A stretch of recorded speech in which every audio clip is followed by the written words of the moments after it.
By the time the bus reached the top of the hill, Arman already knew he had made a mistake.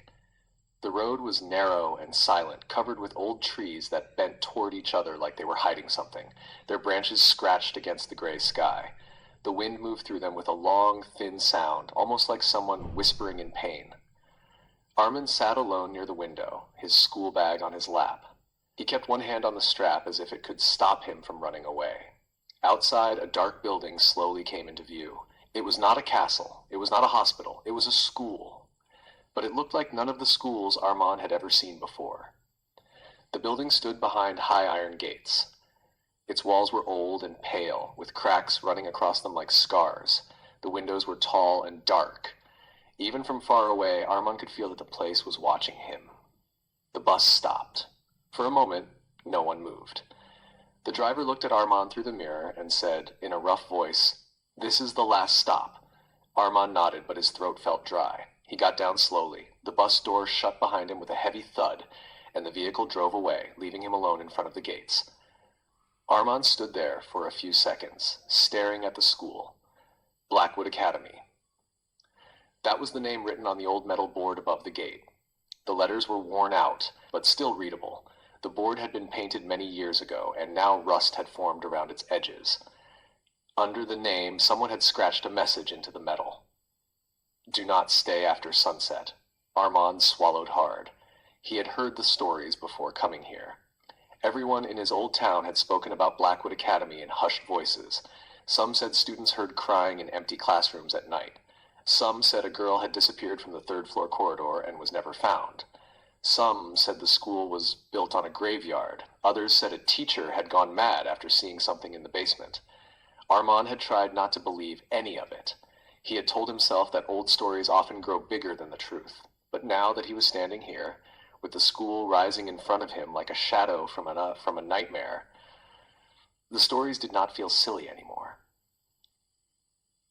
They felt possible. His chest tightened and he almost turned back. Almost. Then he remembered why he had come. His mother's face appeared in his mind. Tired. Hopeful. Proud. "You will be fine there," she had told him the night before. "It is a good school. Strict, yes. Strange, maybe. But you are strong, Arman. You always try to solve things. That is why I believe in you." He had not wanted to tell her that he was scared. He had not wanted to show how badly his hands were shaking when he packed his bag. But she had been right about one thing. Arman always wanted to understand things that others avoided. When something felt wrong, he could not ignore it.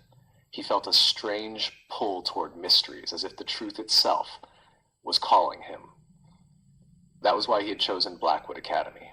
Not because he was brave, because he hoped he could uncover the truth behind the school's dark reputation.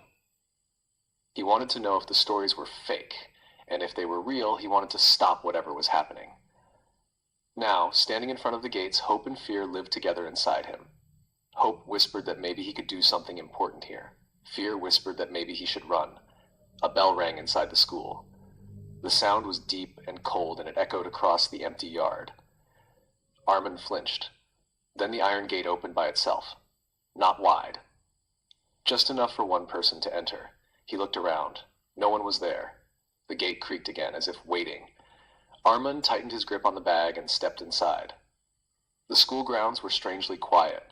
There were no students outside, no loud voices, no laughter, no football, only a few dry leaves moving across the cracked path. A fountain stood in the center of the courtyard, but no water flowed from it. A stone angel was placed at the top, yet the face had been broken off long ago.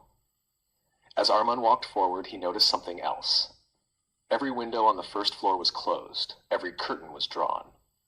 It felt as if the school had hidden its own eyes. At the main door, a woman stood waiting. She was tall and thin, wearing a dark blue coat. Her hair was tied tightly behind her head, and her face had sharp features that made her look serious even when she was quiet. She held a clipboard in one hand. "You must be Arman Rahim," she said. Her voice was calm, but not warm. Arman nodded. "I am Mrs. Vale, the head administrator," she said. "You are late." I came by the morning bus." Mrs. Vale looked at him for a moment, then glanced at the dark sky. "It gets late here quickly," she said. "Follow me." Arman obeyed. Inside, the school smelled of old wood, chalk, and something else, something cold. The hallway stretched far ahead, with portraits hanging on both sides. The faces in the paintings were of former principals and important guests, but all of them had the same serious expression. Their eyes seemed to follow Arman as he walked. He tried not to look at them for too long. Mrs. Vale led him past rows of locked classroom doors. As they passed one room, Arman heard a noise, a soft tapping sound. He stopped. Mrs. Vale also stopped. The tapping came again. Tap, tap, tap. Arman looked toward the door. The sound seemed to come from inside the room. "Is someone in there?" he asked quietly. Mrs. Vale did not answer right away. Then she said, "No one is allowed to use that room." Arman stared at her. Why? Her face did not change, because it is empty. But Arman was sure he heard the tapping again. This time it sounded like fingernails against glass. Mrs. Vale continued walking. Arman followed, though every nerve in his body had started to wake up. They reached the office near the end of the hall. Inside, an old fan turned slowly on the ceiling. Books were stacked in uneven piles, and a lamp gave the room a weak yellow light. Mrs. Vale placed a file on the desk. "Your class is 10B, she said. "You will attend lessons as normal. You will follow all school rules. You will not wander after dark. You will not enter the East Wing. You will not speak about what you hear in the corridors." Arman listened carefully. "What do students hear in the corridors?" he asked before he could stop himself. Mrs. Vale looked at him. Her eyes were dark, and for the first time he felt something uncomfortable in her expression. "Noise," she said. "Old noise. That does not sound very normal." "No," she said, "it is not normal. That is why the rule exists." Her answer made Arman colder than before. He wanted to ask more, but a bell rang again, louder this time. Mrs. Vale pointed to the door. "Go to your class. You will meet your homeroom teacher there." Arman took the file and left. He found 10B at the far end of the second floor. The classroom door was slightly open.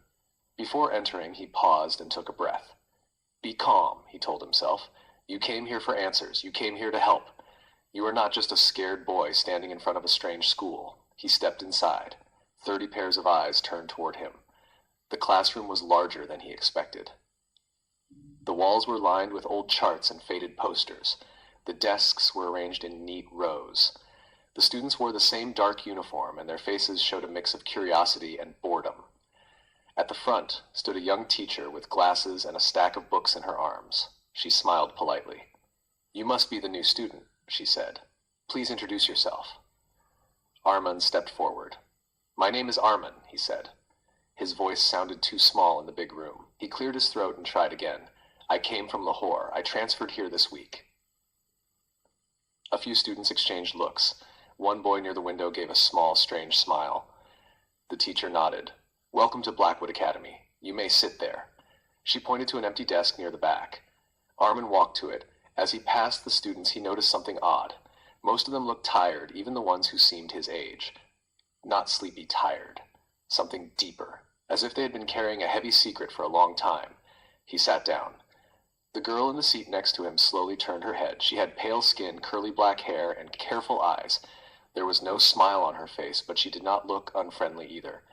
"You should not sit near the window after sunset," she whispered. Arman frowned. "Why?" She looked at the teacher before answering. "Because the window opens on its own." Arman stared at her. He thought she might be joking, but her face stayed serious.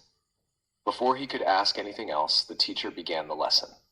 Arman tried to focus, but the classroom felt wrong. The light from the window was weak, even though it was still afternoon. A cold draft moved through the room from time to time, although all the windows were closed. Then, in the middle of the lesson, the chalk on the blackboard snapped in half. Everyone looked up. The teacher blinked. The broken piece fell to the floor. Silence spread through the room. Then, very softly, from somewhere under the teacher's desk came a laugh. It was not loud, it was not even clear, but it was enough to make Arman's skin turn cold. The teacher froze. The students looked down. No one moved. The laugh came again. This time it sounded like a child. Arman's heart beat fast. The teacher bent down quickly and checked under the desk. Nothing. She stood up, pressing her lips together. "Continue reading," she said, her voice tighter now.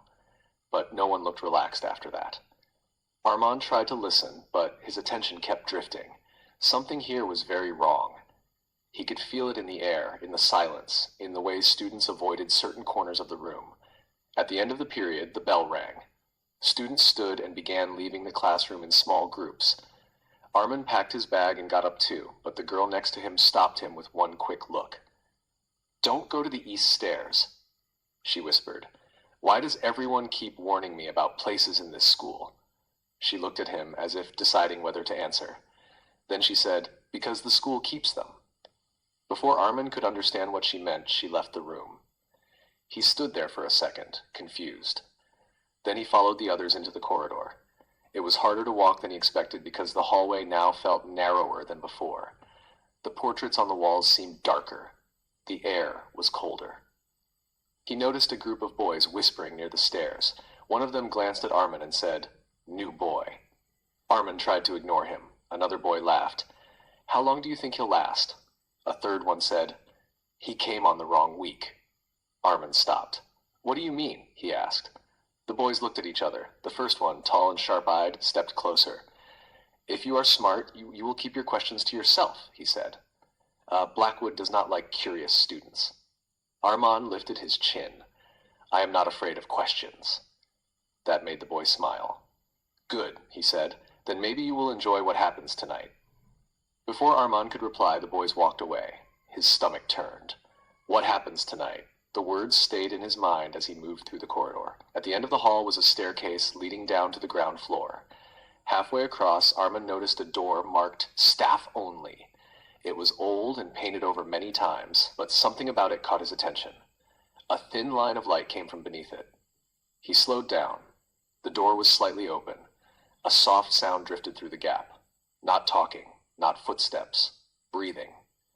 Arman's fingers tightened around his bag strap. He knew he should walk away. Every sensible part of him told him to keep moving.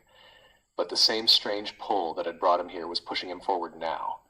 He stepped closer. The breathing stopped. Arman held his breath. He reached out slowly and touched the door. It moved inward with a faint creak.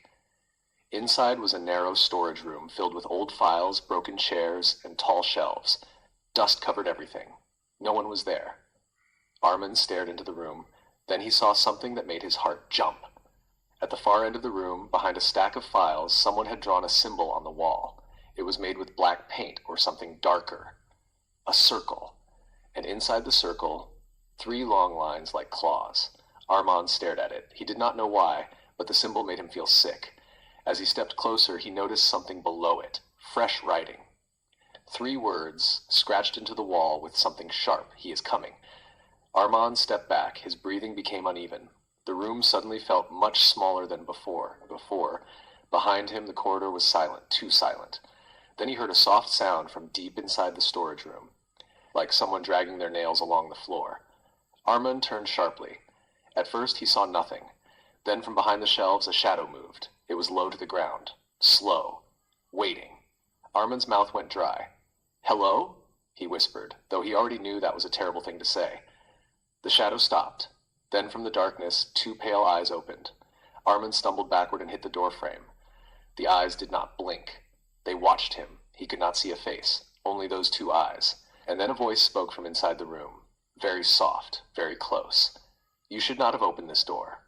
Arman's whole body froze. The voice did not sound like a teacher. It did not sound like a student. It sounded like something older. Something hidden. He could not move, could not breathe. The shadow rose slowly from the floor. Arman saw now that it was not one shape. It was like a person made of darkness, tall and thin, with long fingers stretching toward him. He tried to scream, but no sound came out. Then a hand suddenly grabbed his shoulder from behind. Arman jumped violently and turned around. It was the pale girl from his class. Her face was tense, her breathing fast. "Run," she said. "What? Run now." The voice from inside the room rose into a whispering laugh. The dark figure moved toward the door. Arman and the girl raced down the corridor together. Their footsteps thundered on the floor. Behind them, the storage room door slammed shut so hard that the windows shook. Arman looked back once. For one terrifying second, he saw a long black hand press against the glass panel of the door from the inside. Then it vanished. The girl pulled him around the corner and stopped near the staircase. She was breathing hard. Arman stared at her. "What was that?" She looked at him, frightened now in a way that made her earlier warning seem even more serious. "That," she said, "was your first mistake." Armand's heart was still racing. His whole body felt cold. "What is happening here?" he asked. "What is this school?" The girl looked toward the corridor behind them, as if expecting something to appear there at any moment. Then she answered in a low voice, "This school has been hiding something for a very long time." Arman tried to speak, but no words came. She took a step closer and said, "And now it has noticed you." At that moment, the main bell rang again. But this bell was different. It sounded deeper, older, almost alive. The girl's face turned pale. "No," she whispered. Arman felt his stomach twist. "What is it?" She did not answer. Instead, she grabbed his arm and pulled him toward the nearest classroom door. Outside, the corridor lights flickered once, then again. Then every light in the hallway went out. Darkness covered the school. For a second, Arman could hear nothing except his own breathing and the frantic beat of his heart. Then, from somewhere far down the hall, a single voice echoed through the darkness. It was calm. It was male, and it spoke Arman's name. "Arman." He turned at once, but there was no one there. The voice came again, closer now. "Arman." The girl beside him squeezed his arm so hard it hurt. "Do not answer," she whispered. The darkness thickened. Something moved at the far end of the corridor. A shape, tall, slow, coming toward them. Arman could not see its face, but he could see one thing clearly. It was holding something in its hand, a school register. And on the open page, under the list of students, one name had already been written. Arman Rahim. Below it, in red ink, were the words, "Arrived today." The shape stopped, then it slowly lifted its head and smiled. Arman's breath caught in his throat. The classroom door behind him creaked open by itself. Inside, something was waiting.